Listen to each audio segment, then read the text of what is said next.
Hi, I'm Nicole Kupchik, and this is 10-Minute Tidbits. Today, I'm here with Joel Green. And we are going to do a kind of a continuation of an earlier post this year about New Year's resolutions, but also self-care for the night shifters. You're a night shifter. I'm a diehard night shifter. You're a diehard. The only time I've ever worked day shift was when I worked for Phillips part-time. So. Okay. And I did 14 years of night shift. Yeah. 14 years.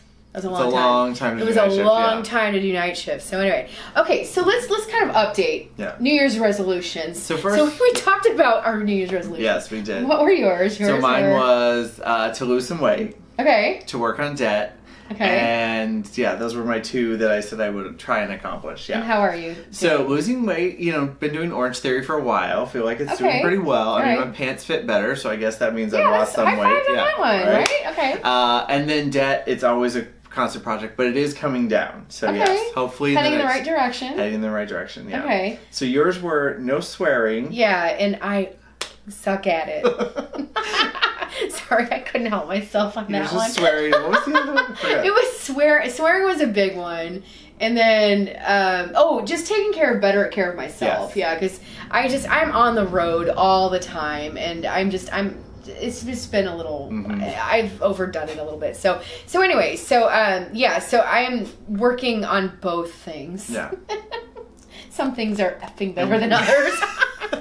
Yes, okay, exactly. So, all right, so... Yes, so in that, we also talked about what people are doing in general for self-care as nurses. So we talked about the postcode pause, and just general time for ourselves, debriefing. So I threw out on Facebook and on Instagram, what does night shift do to take care of yourselves? It's always funny when you talk to new grads that are doing that transition into night shift, and they're like, how am I ever going to sleep during the day? They kind of give this whiny tone about it.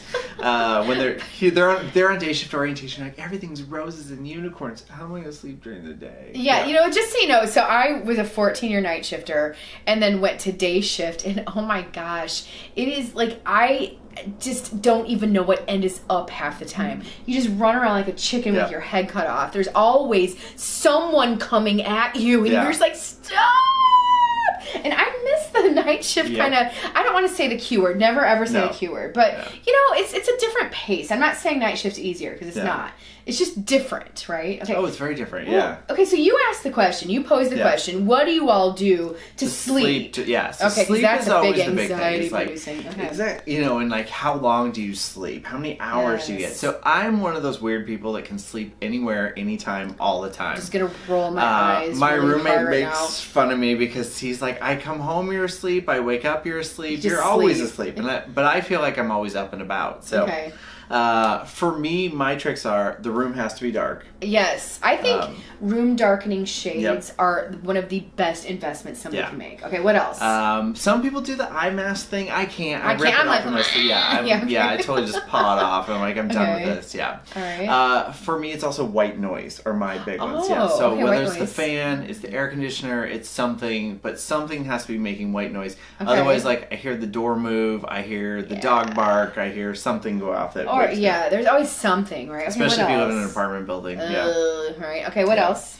The other things I heard from staff was the big question of, do you use meds or not use meds? Ooh, and that's a big question for a lot of people is, do I take Ambien? Do I take Trazodone? Do I take Benadryl? I don't know. Yeah, Ambien. I know some people swear by it, but you all know other people have been like found in the middle of the day or sleep time naked, walking around. I mean, that stuff is not benign. No. And I mean, I've had a horrible life experience of friends with Ambien, so I'm not a huge fan of it. Yeah. I also know people who have gone to work and not realized they went to work after taking Ambien. Well, I have to tell you, because I lived in a constant sleep-deprived state. There are so many times coming home from night shift, I don't remember how I got home. Oh, yeah.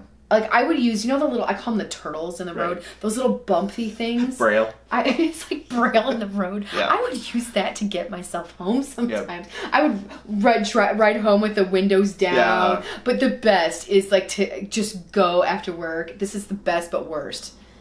For breakfast. And beers. And you go to sleep. I crazy. It's the Bloody Marys, it's the beers, it's the mimosas after breakfast. That's how you get your night shift 25 pounds added on too, right? It's so bad. It's funny when people say breakfast, that's all people talk about the rest of the night shift. They're like, oh, we're going to breakfast. Are you going to breakfast? We're going to breakfast. It's so much fun. But and it's fun. It's good downtime. I swear we drive every waiter in this town crazy when we do our after work breakfast just because they're like, oh, the nurses are here again. Yeah. Well, you know what's really funny? So when I was a traveling nurse for a lot of years, and when I worked in Phoenix, right by the hospital, there was this, it was like a bar restaurant called the Recovery Room. Nice. And they catered to the nurse. I wonder if it's still there. If anyone is watching from Phoenix, let me know if the Recovery Room is still open. But we need to visit. Yeah, we should go back. But I would not be this, well, maybe stay up all night partying or doing something else, but not working, or I don't want to work anymore. Okay, so what else did nurses say they do to take care of themselves? There was exercise. Yes, that's huge. So some people are I can exercise after a 12-hour shift. I am not one of those people. Yeah. As soon as the 12-hour shift hits, I either need breakfast or bed, but none of the exercise things. Okay.